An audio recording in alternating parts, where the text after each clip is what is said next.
ഇത് സിനിമയിൽ എന്താ അഭിനയിക്കാൻ പോകുന്നത്?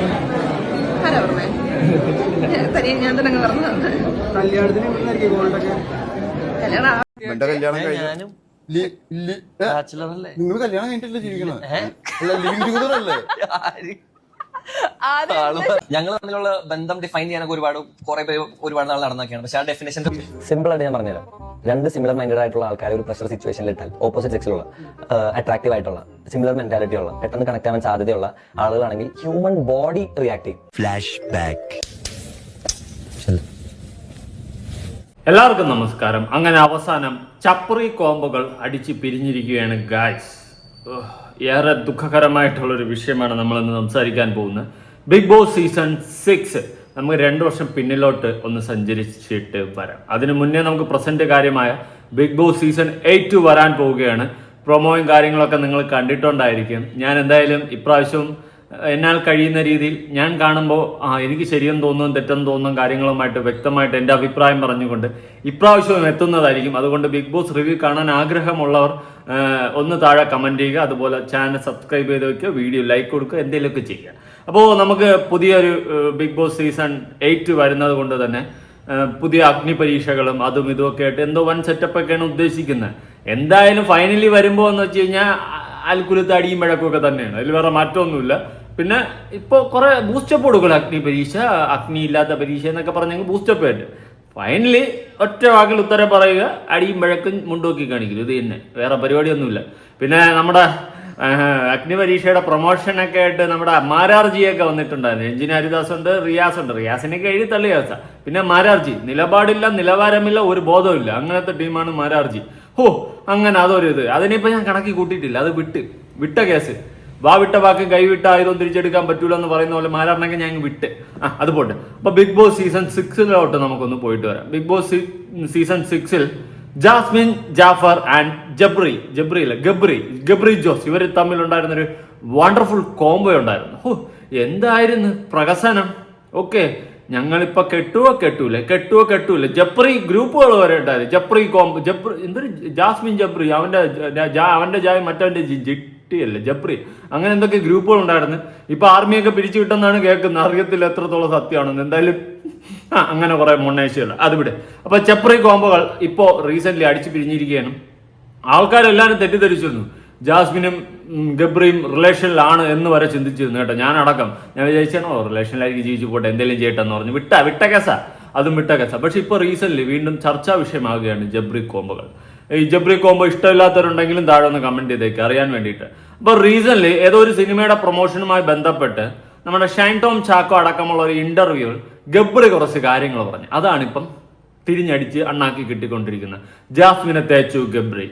ജാസ്മിൻ ആണോ തേച്ചത്, ഇവനാണോ തേച്ചതെന്ന് അറിയത്തില്ല. രണ്ടുപേരും തേഞ്ഞ് രണ്ട് വഴിക്ക് പോയെന്നാണ് തോന്നുന്നത്. എന്തായാലും നിങ്ങൾ എവിടെയെങ്കിലും പോയിത്തല്ലോ.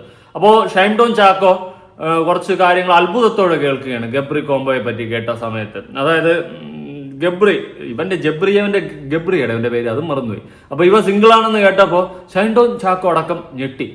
സാധാരണ വെള്ളിയാഴ്ച ബോധമില്ലാതിരിക്കുന്ന ഷൈൻ ടോം ചാക്കോ അടക്കം ഇവന്റെ കാര്യം കേട്ടപ്പോ ഞെട്ടിപ്പോയി. എന്തായാലും നമുക്ക് ആ ഒരു ക്ലിപ്പ് കാണാം ആദ്യം. എന്റെ കല്യാണം കഴിഞ്ഞു. നിങ്ങൾ കല്യാണം കഴിഞ്ഞിട്ടല്ലേ ജീവിക്കണത്? ലിവിംഗ് ടുഗദർ അല്ലേ?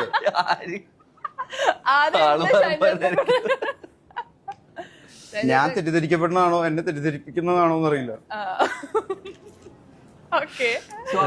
ഞാൻ സിംഗിൾ ആണ്. He is single and bachelor and still looking for girls. Still? Okay. ഒരുത്തിയെ മാക്സിമം യൂട്ടിലൈസ് ചെയ്ത് അവളെ വെച്ച് മുതലാക്കി കാര്യങ്ങളെല്ലാം കഴിഞ്ഞ് നടപടിക്രമങ്ങളൊക്കെ കഴിഞ്ഞപ്പോൾ സ്റ്റിൽ ഐ ആം സിംഗിൾ. ഞാനൊരു സിംഗിളാണ്. പിന്നെ ഒരു കാര്യം, നിങ്ങൾ റിലേഷനിലായിരുന്നെന്നോ ലിവിങ് ടുഗദറിലായിരുന്നെന്ന് നമ്മൾ ആരുടെ അടുത്ത് നിങ്ങളൊന്നും പറഞ്ഞിട്ടില്ല. അത്രത്തോളം കാലം നമുക്കിത് ഇപ്പോൾ ഉറപ്പിക്കാനും പറ്റത്തില്ല. പക്ഷേ നിങ്ങൾ ഒരുമിച്ച് ട്രിപ്പിങ്ങിലായിരുന്നു. ഇതൊക്കെ കാണുമ്പോൾ ഒരിക്കലും ഒരു ബ്രദർ സിസ്റ്റർ ബോണ്ടായിട്ട് നമുക്ക് തോന്നിയിട്ടില്ല കേട്ടോ. പിന്നെ ക്ലോസ് ഫ്രണ്ട്സ് ആ ഒരു ഷിപ്പായിട്ടും തോന്നിയിട്ടില്ല. നിങ്ങളെ സിറ്റുവേഷൻ ഷിപ്പായിട്ടാണ് എനിക്ക് തോന്നിയിട്ടുള്ളത്. വേറെ എന്തോ കുറേ ഷിപ്പുകളൊക്കെ ഇപ്പോൾ പുതിയ ഷിപ്പുണ്ട്, ടൈറ്റാനിക് അല്ല വേറെ ഷിപ്പുകൾ. അപ്പോൾ അതുപോലെ എന്തോ ഒരു മുതലെടുപ്പ് സിറ്റുവേഷൻ ആയിട്ടാണ് എനിക്ക് നിങ്ങളെ ഷിപ്പിനെ കണ്ടപ്പോൾ തോന്നിയത്. അല്ലാണ്ട് ഒരു ഫ്രണ്ട്ഷിപ്പായിട്ടോ അങ്ങനെയൊന്നും തോന്നില്ല. രണ്ടുപേരും അങ്ങോട്ടും ഇങ്ങോട്ടും യൂസ് ആൻഡ് ത്രോ സെറ്റപ്പ് ആയിരുന്നത് പോലെ ചില സമയത്തൊക്കെ ഫീൽ ചെയ്തിട്ടുണ്ട് ആസ് എ പ്രേക്ഷകൻ. കാരണം നിങ്ങളുടെ ഇൻസ്റ്റയിലൊക്കെ നിങ്ങൾ പോസ്റ്റ് ചെയ്യുന്ന വീഡിയോസ് കണ്ടു കഴിഞ്ഞാൽ തോന്നും കപ്പിൾസ് ആണെന്ന്. അല്ലാതെ ഒരിക്കലും ക്ലോസ് ഫ്രണ്ട്സ് അങ്ങനെയൊന്നും ഇരിക്കത്തില്ല കേട്ടോ. ഒരു മനുഷ്യന്മാർ അങ്ങനെ ഇരിക്കുമെന്ന് എനിക്ക് തോന്നുന്നില്ല. എൻ്റെ ചരിത്രത്തിലൊന്നുമില്ല. നമുക്ക് ഒരുപാട് ക്ലോസ് ഫ്രണ്ട്സ് ഒക്കെ ഉണ്ടായിരുന്നു. എല്ലാത്തിനും ഒരു ലിമിറ്റ് ഉണ്ട്. അതിൻ്റെ അപ്പുറം അതിര് കടന്നു പോകുമ്പോൾ അത് ക്ലോസ് ഫ്രണ്ട്സ് അല്ല. ഓക്കെ, അതിന് വേറെ വല്ലതുമൊക്കെ പറയും. ആ കൂട്ടത്തിലാണ്. എന്തിന് ജാസ്മിൻ ബിഗ് ബോസിൽ വന്ന് ജീവിതം തന്നെ തൊലഞ്ഞ് നാറാണതായെന്ന് പറയേണ്ടി വരും ഒരു പോയിന്റിൽ. കാരണം ഒരുപാട് പേര് അവിടെ വന്ന് ജീവിതം പച്ച പിടിച്ചവരുണ്ട്. പിന്നെ പ്രൊമോഷൻസ് ഒക്കെ കിട്ടി അത്യാവശ്യം സെറ്റായവരൊക്കെ ഉണ്ട്. പക്ഷെ ഓൾറെഡി അത്യാവശ്യം റീച്ചും പ്രൊമോഷനും ഒക്കെ ഉണ്ടായിരുന്ന ജാസ്മിൻ ബിഗ് ബോസിൽ വന്നതോടെ ജീവിതമേ തൊലഞ്ഞു. ആകെ കഥാകുത പരിപാടിയായി.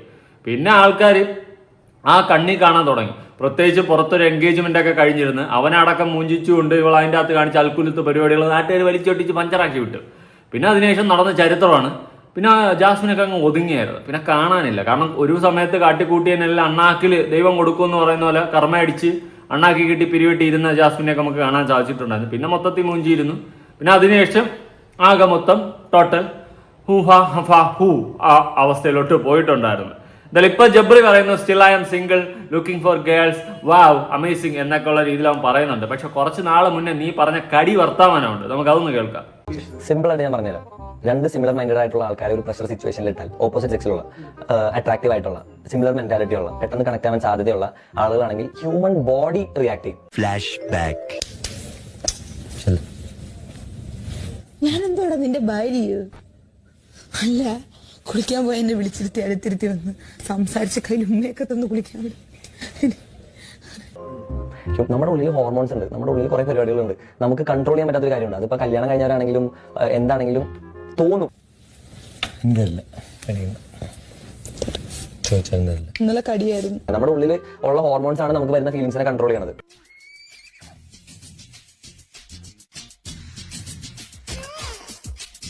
ഹോർമോൺസ് വന്നില്ലെങ്കിലാണ് നമുക്ക് വന്നില്ലെങ്കിലാണ് കുഴപ്പമില്ലേ.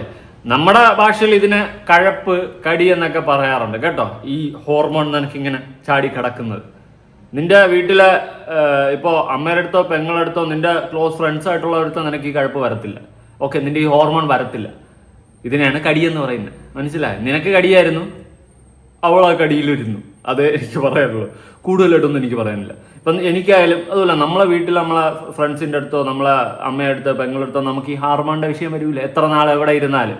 ഓക്കെ, അപ്പം നമുക്ക് ഓപ്പോസിറ്റ് നമുക്കൊരു കടി വരണമെങ്കിൽ അത് ആ ഒരു വിഷയമാണ്. അതിന് ഹോർമോൺ ചേഞ്ച് ചെയ്യുന്നത്. ഇവിടെ കഴപ്പ എണീച്ച് പോടാ. എനിക്ക് അന്നേ നിന്നെ ഞാൻ നോക്കിയിട്ടിരിക്കുകയാണ്. ഇപ്പം വന്നിട്ട് അവൻ്റെ ഹോർമോൺ ചെയ്ത് ഒലക്ക മാങ്ങാത്തൊലി. ഇത് പഴയതാണ് കേട്ടോ. എന്നാലും ഞാൻ എഴുതി വെച്ചതുകൊണ്ട് വീണ്ടും ഒന്നെടുത്ത് പറഞ്ഞു. ഇപ്പം സിംഗിളാണ് പോലും. കേൾക്കുമ്പോൾ ദണ്ണുണ്ടാ ഓഡിയൻസ്. ഇനി ജാസ്മിൻ്റെ ബർത്ത്ഡേക്ക് നീ അടിച്ചു വിട്ട ഡയലോഗുകളൊന്ന് കേൾക്കണ്ടേ? ഇപ്പം നീ പറയണല്ലോ സിംഗിളാണ് മാങ്ങയാണ് തൊലിയാണെന്ന്. എത്ര നാള് ഞാനൊന്നും പറയാനില്ല. വച്ചയ്ക്ക് പറഞ്ഞു കഴിഞ്ഞാൽ വേറെ വല്ല ആയിപ്പോ. അപ്പം ശരി, നീ ബർത്ത്ഡേ ആഘോഷം ഒന്ന് കാണാം. ഞങ്ങൾ തമ്മിലുള്ള ബന്ധം ഡിഫൈൻ ചെയ്യാനൊക്കെ കുറെ പേര് ഒരുപാട് നാൾ നടന്നൊക്കെയാണ്. പക്ഷെ ആ ഡെഫിനേഷൻ്റെ ഒന്നും ആവശ്യമില്ല. It is something special. അപ്പോൾ I am extremely grateful for her. I am extremely grateful for Jasmine in my life. ഏജ് പോടാ മാങ്ങാത്തൊലി വർത്താനം. അവളെന്തോ കുറെ ഗിഫ്റ്റും കൊടുത്തതിനെ വെച്ചും കൊണ്ട് അവൻ കൊണയടിച്ചോണ്ട് ഇഷ്ടമില്ല പിന്നെ അല്ലാണ്ട് അവൻ്റെ ഉണക്കല്ല ഉവും കൊണ്ടിറങ്ങിയിരിക്കുകയാണ് മാങ്ങാത്തൊലിക്ക്. പിന്നെ അല്ലാണ്ട് ജാസ്മിനെ നീ വിട്ടുകൊടുക്കല്ലേ ചുമ്മാ. നിന്നെ തേച്ചാക്കി പറയടി, നമുക്ക് ജബ്രിയെ വലിച്ച് കീറാം. പിന്നെ കോപ്പാണ്. അത് വിടും. അപ്പോൾ ജാസ്മിൻ ജാഫർ ഗബ്രി കോമ്പുകൾ അടിച്ച് പിരിഞ്ഞിരിക്കുകയാണ് ഗൈസ് എന്ന് നമുക്ക് പൂർണ്ണമായിട്ട് പറയാൻ പറ്റത്തില്ല. ഇത് ചിലപ്പോൾ ഇവരുടെയൊക്കെ ഒരു നാടകങ്ങളായിരിക്കാം. എന്തുവാ വോട്ട് ഓവർ ഇറ്റ് ഈസ്. എന്ത് തേങ്ങയില്ല, എനിക്കൊരു തേങ്ങയില്ല. പിന്നെ സോഷ്യൽ മീഡിയയിൽ ഇപ്പോൾ ഒരു ചർച്ചാ വിഷയപ്പോൾ എൻ്റെ അഭിപ്രായവും പലരും ചോദിച്ചു എന്നോടൊന്ന്. അതുകൊണ്ട് ഞാനൊന്ന് ജസ്റ്റ് പറഞ്ഞതേ ഉള്ളൂ. വേറെ വാങ്ങാത്തൊലിയൊന്നുമില്ല. ഇതൊക്കെ ചുമ്മാ അൽക്കുലത്ത് ടീമുകൾ. ഇതിനെയൊക്കെ വെച്ച് റിവ്യൂ ചെയ്യുന്ന എനിക്ക് ഉറപ്പില്ലെന്ന് ഞാൻ എന്നോട് ഇന്ന് ചോദിക്കുന്നുണ്ട്. എന്തായാലും ജാസ്മിൻ്റെ പഴയൊരു ഇന്റർവ്യൂയിലേക്ക് പോവാം. പിന്നെ കയ്യിലോട്ട് യൂസ് ചെയ്യുന്ന ബ്രാൻഡഡ് പെർഫ്യൂം. ഞാൻ പെർഫ്യൂം അടിക്കാറില്ല. ഞാൻ പെർഫ്യൂം അടിക്കാറില്ല. ഞങ്ങൾക്ക് സ്പ്രേ അടിച്ചുവിടാം. സ്ത്രീകൾക്ക് സ്പ്രേ അടിച്ചുവിടാം. അടിക്കുന്നവരുണ്ട്, ഞാൻ അടിക്കാറില്ല. എന്നെ അങ്ങനെ വലിയ പാടയൊന്നുമില്ല. അത്ര ഞാൻ കുളിക്കാറില്ല. ഞാൻ എല്ലാ ദിവസവും കുളിക്കാറോ ഊതോ അങ്ങനെ എന്തെങ്കിലും യൂസ് ചെയ്യാറുണ്ട്? ഇല്ല, അത്ര യൂസ് ചെയ്യത്തില്ല. ഒന്നും യൂസ് ചെയ്യത്തില്ല. മുന്നൊക്കെ എനിക്കൊരു സ്പ്രേ വാങ്ങി തന്നതുകൊണ്ട് അത് അതുപോലെ വീട്ടിരിപ്പുണ്ട്. മുന്നൊക്കെ അണ്ണാക്കിൽ കൊടുത്തും വിട്ടിട്ടുണ്ട്. അതിൽ വേറെ മാറ്റമൊന്നുമില്ല. മുന്നൊക്കെയും പിന്നൊക്കെ പാവം അവൻ്റെ അവസ്ഥ കഥാകുത അവസ്ഥയായിപ്പോയി. പക്ഷെ എന്ത് പറയും, ഇങ്ങനെ ഒരു പിന്നൊക്കെ മുന്നൊക്കെ ചരിത്രം അറിയാമല്ലോ. ഞാനിനി പ്രത്യേകിച്ച് എടുത്ത് നിങ്ങൾക്ക് ഡിഫൈൻ ചെയ്തേണ്ട കാര്യമൊന്നുമില്ല. അങ്ങനെ ഒരു സമയത്ത് ആ ഒരു മാനസികാവസ്ഥ ആരെങ്കിലും ആലോചിച്ചിട്ടുണ്ടോ? ഞാനിപ്പോൾ കല്യാണം കഴിക്കാൻ പോകുന്ന പെണ്ണ്, അല്ലെങ്കിൽ നിങ്ങൾ കല്യാണം കഴിക്കാൻ പോകുന്ന പെണ്ണ്, നിങ്ങൾ അല്ലെങ്കിൽ പെൺപിള്ളേർ കല്യാണം കഴിക്കാൻ പോകുന്ന പയ്യൻ ഇതുപോലെ ഒരു ഷോയിൽ പോകുന്നു, ബിഗ് ബോസിൽ തന്നെ നമ്മൾ ചിന്തിച്ചു നോക്ക്. അവിടെ പോയിട്ട് വേറൊരു ആളുമായിട്ട് കണക്റ്റ് ആവുന്നു, അവിടെ അൽക്കുലത്ത് പരിപാടികൾ കാണിക്കുന്നു. ഇത് പുറത്തിരുന്ന് കാണേണ്ടി വരുന്ന പാർട്ട്ണർ ആവാൻ പോകേണ്ട വ്യക്തികളായ നമുക്ക് ആ ഒരു പുറത്തിരിക്കുന്ന സമയത്ത് തോന്നുന്നൊരു മൈൻഡ് സെറ്റിനെ പറ്റിയിട്ടൊന്ന് ആലോചിച്ച് നോക്ക്. ഒന്നും ചെയ്യാനും പറ്റുന്നില്ല, രണ്ടും കൂടി അൽക്കുലത്ത് അപരാധം കാണിക്കുന്നു, കുടുംബക്കാരും കണ്ടുകൊണ്ടിരിക്കുന്നു. ഇതിപ്പോൾ ആരോട് ഞാൻ എന്ത് പറയും? രണ്ടും കൂടി കാണിച്ചുകൊണ്ടിരുന്ന അപരാധം കണ്ടു കഴിഞ്ഞാൽ പെട്ട സഹിക്കത്തില്ല. പുതപ്പിൻ്റെ അടിയിലും കൊതുകിൻ്റെ അടിയിലും എല്ലാ അടിയിലും കൂടിയൊക്കെ എന്തൊക്കെ കാണിച്ചു കൂട്ടിയുണ്ട്. അപ്പം അതൊക്കെ കണ്ടുകൊണ്ടിരിക്കുന്ന ആ ഒരു പാർട്ട്ണർ ആവാൻ വേണ്ടിയിട്ടുള്ള ഒരു വ്യക്തിയുടെ അവസ്ഥ ആലോചിച്ചിട്ടുണ്ടോ? So പതത്തറ്റിക് situation. അപ്പം അങ്ങനെ വന്നപ്പോൾ ലോകത്തിലെ ഏറ്റവും ഹതഭാഗ്യവാനായിട്ടുള്ള ഒരുത്തനായിരുന്നു മുന്നക്ക. പിന്നെ മുന്നക്ക കഴിഞ്ഞിട്ട് പിന്നെ അഫ്സലായിരുന്നു ലാസ്റ്റ് അല്ലേ. മുന്നക്ക പിന്നൊക്കെ എന്തൊക്കെ ആരൊക്കെ വന്നു പോയി എനിക്ക് ഓർമ്മയില്ല, സത്യം പറഞ്ഞ പേരുകൾ മറന്നുപോയി. ഇനി ജപ്പറി പറയടാ നിന്റെ കഴപ്പ്. തൊടുന്നത് തെറ്റാണ് അല്ലെങ്കിൽ കൂടെ ഇരിക്കുന്നത് തെറ്റാണ്. കമ്മിറ്റഡ് ആയിട്ടുള്ള ഒരാളുടെ തൊടുന്നതോ കൂടെ ഇരിക്കുന്നതോ തെറ്റായിട്ട് എനിക്ക് തോന്നിയിട്ടില്ല. തൊടുന്നതും തെറ്റല്ല, കൂടെ ഇരിക്കുന്നതും തെറ്റല്ല, ഉമ്മ കൊടുക്കുന്നതും 110% എനിക്ക് തെറ്റായിട്ട് തോന്നിയിട്ടില്ല. ഉമ്മ കൊടുക്കുന്നതും 110% എനിക്ക് തെറ്റായിട്ട് തോന്നിയിട്ടില്ല. ഉമ്മ കൊടുക്കുന്നതും 110% എനിക്ക് തെറ്റായിട്ട് അങ്ങനെ തെറ്റില്ലെങ്കിൽ പിന്നെ എന്തുകൊണ്ടാണ് ഇത് പുറത്ത് കണ്ടുകൊണ്ടിരിക്കുന്ന ആള് അല്ലെങ്കിൽ ജാസ്മിനായിട്ട് വിവാഹം ഉറപ്പിച്ച ഒരാൾ പിന്നീട് അത് വേണ്ടെന്ന് വെക്കുന്നു? അത് എന്നോടല്ലോ അത് ചോദിക്കേണ്ടത്, ആളോടല്ല ചോദിക്കുന്നു. അപ്പൊ അതിൽ നിന്ന് വ്യക്തമല്ലേ, കാരണം അത്രത്തോളം ഒരു പ്രശ്നമല്ല ഇത്, സൗഹൃദത്തിന്റെ ഭാഗം മാത്രമാണെന്ന് പറയുമ്പോൾ അതിന്റെ കാഴ്ചപ്പാട് അങ്ങനെയല്ല എന്നുള്ളൊരു സൊസൈറ്റി ഇവിടെ ഓൾറെഡി ഉണ്ട് എന്നുള്ളത് കൂടി നേരത്തെ പറഞ്ഞ ജനവിധിയുടെ ഭാഗമാണ്. പറഞ്ഞ വാക്കാ പ്രശ്നം. ഏതാണ്? സൊസൈറ്റി ആ പയ്യൻ എന്തുകൊണ്ടായിരിക്കും അത് ചെയ്തിട്ടുണ്ടാവുന്നതാണ് എനിക്ക് തോന്നുന്നത് അറിയോ? അവന് സഹിക്കാൻ പറ്റാത്തോണ്ടായിരിക്കും അവൻ ആ പോസ്റ്റ് ഇട്ടിട്ടുണ്ടാവുക. അതായത് പുറത്ത് നിന്ന് എന്റെ വീട്ടുകാർ, ഞാനിപ്പോ എന്റെ വീട്ടിൽ നിന്നാണ് വരുന്നത്, എന്റെ അപ്പനും അമ്മയും പുറത്തുണ്ടായിരുന്നവരാ, എന്റെ കൂട്ടുകാർ പുറത്തുണ്ടായിരുന്നവരാ. അവർ വ്യക്തമായിട്ട് പറഞ്ഞു പുറത്ത് എന്താ നടന്നിട്ടുള്ളതെന്നുള്ളത്. അതിന്റെ അകത്ത് നടന്നിട്ടുള്ളത് നിങ്ങൾക്ക് അറിയില്ല. അതിന്റെ അകത്ത് നടന്നിട്ടുള്ള പെർസ്പെക്ടീവ് എനിക്കും അതിന്റെ അകത്തുള്ള കണ്ടസ്റ്റൻസിന് അല്ലെങ്കിൽ ഞങ്ങളുടെ ഇടയിൽ ഉണ്ടായിട്ടുള്ളത് എനിക്കും ജാസ്മിനും മാത്രമേ അറിയൂ.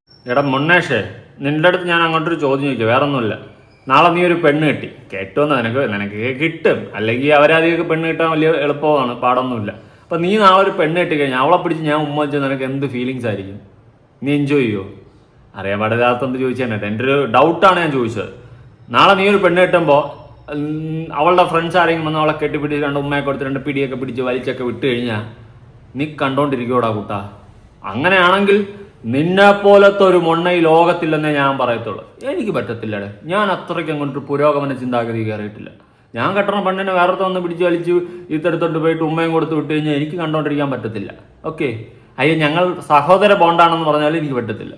സ്വന്തം സഹോദരനാണെങ്കിൽ ഓക്കെ, അല്ലാതെ ഞങ്ങളിപ്പോൾ സ്വന്തം സഹോദര ബോണ്ടാണെന്ന് പറഞ്ഞാലും അക്സെപ്റ്റ് ചെയ്യാൻ പറ്റത്തില്ല. ഓക്കെ, അപ്പം നീ ഒരു പെണ്ണിനെ കെട്ടിക്കഴിഞ്ഞ് അവളെ വേറെ ആവനെങ്കിൽ പിടിച്ചുകൊണ്ട് പോയാൽ നീ ഇത് പറയുമോ ഇല്ല? ഇതാണ് എൻ്റെ ക്വസ്റ്റ്യൻ. മൊണ്ണേഷേ, കൂടുതൽ അങ്ങോട്ട് കൊണ അടിക്കില്ലേ. പുരോഗമന ചിന്താഗതിയൊക്കെ നിന്റെ പെണ്ണിനെ വേറെ അവനെയും കൊണ്ട് കിസ്സടിക്കുമ്പം നിനക്കത് മനസ്സിലാവും.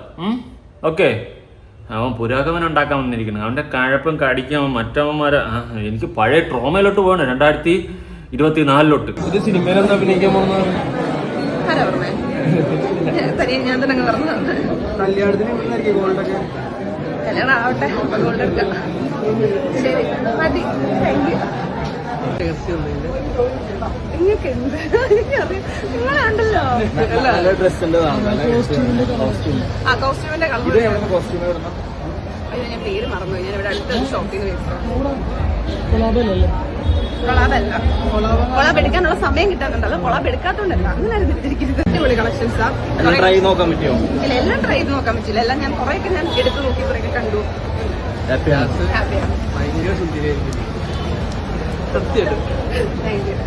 ബിഗ് ബോസിൽ കൊണ്ടോ ഇപ്രാവശ്യം? ഓൾറെഡി പോയതല്ലേ പരീക്ഷയ്ക്ക്? ഇല്ല, പരീക്ഷയ്ക്ക് ഞാൻ പോകുന്നില്ല. പർച്ചേസ് ചെയ്തോ? കോപ്പ് വന്ന നേരം മൂലം ചൊറിയണം. ഈ വീഡിയോ ചെയ്തിരുന്നപ്പോഴേ ചൊറിയണം. എന്താ വല്ല കൂടോത്രം ചെയ്ത് വിട്ട എൻ്റെ നെഞ്ചത്തോട്ട് വീഡിയോ ചെയ്യും മുന്നേ തന്നെ. ഓക്കെ, അപ്പോൾ ബിഗ് ബോസിൽ ഒന്നുകൂടി പോ, നന്നായിരിക്കും. അടുത്തൊന്നുകൂടി പോ. മഞ്ഞ കൊമ്പകളും ചപ്പറയും കുപ്പറയും കപ്പറികളും എല്ലാ പ്രാവശ്യം ഏതെങ്കിലുമൊക്കെ എടുത്തിടും. ഇപ്രാവശ്യം എൻ്റെ ഒരു പ്രഡിക്ഷൻ ലിസ്റ്റ് വേണം നിങ്ങളടുത്ത് ചുമ്മാ പറയാം. എൻ്റെ പ്രഡിക്ഷൻ ലിസ്റ്റ് പ്രകാരം ലാലേട്ടൻ ഉറപ്പായിട്ടുണ്ട്. ഉറപ്പാണ്, ഞാൻ കൺഫേം ആയിട്ടുള്ളവരെ മാത്രമേ നിങ്ങളെ മുന്നിലേക്ക് എത്തിക്കത്തുള്ളൂ. ലാലേട്ടനുണ്ട്, ബാക്കിയുള്ളവരൊക്കെ സർപ്രൈസ് ആയിട്ട് നിങ്ങളോടൊപ്പം ഇരുന്ന് ഞാനും കാണാം. അത് നമ്മളെ വിഷയം അതൊന്നും അല്ലല്ലോ. ഓക്കെ, അപ്പോൾ ജാസ്മിൻ ഇടക്കാലത്തൊരു പട്ടിക്കുട്ടിയെ കണ്ട് വാങ്ങിയപ്പോൾ കുറച്ച് മോട്ടിവേഷണൽ വാക്കുകൾ സ്പീച്ച് നടത്തുന്നുണ്ടായിരുന്നു. നമുക്കതൊന്ന് കുറച്ച് കേട്ട് നോക്കാവേ. നമുക്കൊരു 3-3.5 മാസം കൊണ്ടൊക്കെ ഒരാളിൽ ഭയങ്കരമായിട്ട് അഡിക്റ്റ് ആവാൻ പറ്റുമോ? ഒരാൾ നമ്മളെ ടോട്ടലി ചേഞ്ച് ചെയ്യാൻ പറ്റുമോ? ഞാൻ ഭയങ്കര ഒരു മോശം സ്റ്റേജിലൂടെ കടന്നു പോയിക്കൊണ്ടിരിക്കുന്ന കുറച്ച് കാലഘട്ടമായിരുന്നു ഈ കഴിഞ്ഞ ഒരു 1-2 വർഷം. ഞാനത് ഒരുപാട് വട്ടം പറഞ്ഞിട്ടുണ്ട്, ഇനി പറഞ്ഞ് ബോറടിപ്പിക്കുന്നില്ല. അപ്പൊ ഞാൻ അങ്ങനെ പോയിക്കൊണ്ടിരിക്കുമ്പോ എന്ത് ചെയ്താലും ഐ ഫീൽ നം. എനിക്ക് ഒന്നും ചെയ്യാനില്ല. ഞാൻ പറഞ്ഞില്ലേ, ഈ ഡിപ്രഷൻ എന്ന് പറഞ്ഞാല് പലർക്കും പല രീതിയിലായിരിക്കാം. എനിക്ക് ഭയങ്കര കരച്ചിലുണ്ട്, എന്നാൽ ഞാൻ ചില സമയങ്ങളിൽ കരയുന്നില്ല. ഭയങ്കര എംപ്റ്റി ആയിട്ട് ഫീൽ ചെയ്യുക. എനിക്ക് ഒന്നും ചെയ്യാനില്ല. എപ്പോഴും ഉറങ്ങണം. ഉറങ്ങി തീർക്കുമ്പോൾ തന്നെ ഞാൻ ഓക്കെ, എനിക്കൊന്നും ചിന്തിക്കാനില്ലല്ലോ എന്നുള്ളൊരു ഫീല്. നമുക്ക് വിശപ്പില്ല, ദാഹമില്ല, ഒന്നിനും തോന്നാത്തൊരു സമയമായിരുന്നു എനിക്ക്. അപ്പൊ ഞാൻ കുറെ വട്ടം ആലോചിച്ചിട്ടുണ്ട്, ഇവനെ എന്റെ ജീവിതത്തിലേക്ക് കൊണ്ടുവന്നാലോ. എനിക്ക് തോന്നി ഓക്കെ, ഞാൻ ഈ പറയുന്ന വ്യക്തി എന്റെ ലൈഫിൽ കൊണ്ടുവന്നാൽ എനിക്ക് ചിലപ്പം ആ ഒരു ബോണ്ട് ഉണ്ടാവാനോ എനിക്ക് പറ്റിയെന്ന് വരില്ല. അപ്പൊ ഞാൻ വിചാരിച്ചു വേണ്ട, നമുക്ക് ഇത് വേണ്ട, സെറ്റ് ആവില്ല എന്നൊക്കെ ഞാൻ വിചാരിച്ചു കേട്ടോ. കുറച്ചു നാള് കഴിഞ്ഞപ്പോ ഒരു രാത്രി എനിക്ക് തോന്നി ചിലപ്പോ ഇവൻ എന്റെ ലൈഫിലേക്ക് വന്നാൽ ഞാൻ കുറച്ചും കൂടെ ഒക്കെ ബെറ്റർ ആയി ഫീൽ ചെയ്തേക്കാം. കാരണം എന്നോട് ഒരുപാട് ആൾക്കാർ പറയാനും തുടങ്ങി. എന്റെ ഫ്രണ്ട്സ് ഒക്കെ, ക്ലോസ് ആയിട്ടുള്ള ഫ്രണ്ട്സ് ഒക്കെ പറഞ്ഞു, നീ ഒന്ന് ട്രൈ ചെയ്ത് നോക്കാം, ചിലപ്പോൾ മേ ബി നിന്റെ ലൈഫിൽ വളരെ വലിയ മാറ്റങ്ങൾ ഇത് കൊണ്ടുവന്നേക്കാം. അതെ, നമ്മൾ ഈ വീഡിയോ ഒന്ന് കണ്ടോണ്ടിരുന്നപ്പോൾ വിചാരിച്ച് ഗബ്രി ആയിരിക്കും. നമുക്കിപ്പോൾ ഗബ്രി ഒന്നുമില്ല, ആ വഴിയല്ല കേട്ടോ, അത് പട്ടിക്കുട്ടിയോ പൂച്ചക്കുട്ടിയോ എന്തോ ആയിരുന്നു എടുത്ത് വെച്ചത്. അന്നത്തെ മോട്ടിവേഷൻ ഈ സംസാരം കേട്ടപ്പോൾ ഞാൻ ഗബ്രി തന്നെ എന്ന് വിചാരിച്ചു. പിന്നെ നീ ഡിപ്രഷനിലൂടെ പോയെന്നും കഴിഞ്ഞ 1-2 വർഷം നീ അത്രയും ഇതിലായിരുന്നു എന്നൊക്കെ പറയുന്നുണ്ടല്ലോ. കയ്യിലിരിപ്പ്, വേറെ ഒന്നുമില്ല. ഒരു ബിഗ് ബോസ് എന്ന് പറയുന്ന ഷോ, മലയാളികളായിട്ടുള്ള ജനങ്ങൾ മൊത്തം കാണുന്ന ഷോ, 24/7 ലൈവായിട്ടുള്ള ഷോ.